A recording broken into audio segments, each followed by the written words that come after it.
Hello সবাইকে, আজকে চলে এসেছি তোমাদেরকে আমার রিসেন্টলি করা বৃদ্ধি লুকের মেকআপ শেয়ার করব বলে।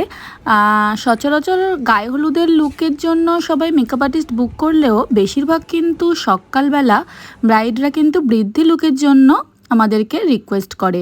আর তারপর তো গায়ে হলুদের জন্য সাজার সেরকম সময় থাকে না, যার জন্য সেই বৃদ্ধি লুকটাই কিন্তু পরে গায়ে হলুদ লুকে পরিণত হয়। তো যাই হোক, গায়ে হলুদ বৃদ্ধি দুটোই বলা যেতে পারে তাই এই লুকগুলোকে তোমাদেরকে আজকে আমি শেয়ার করতে চলে এসেছি। আমার তেমনই কিছু ব্রাইড যারা কিন্তু বৃদ্ধি লুকে একটা লুক ক্রিয়েট করার পর সেই লুকটাকেই কিন্তু তারা হলদিতে ট্রান্সফার করেছিল।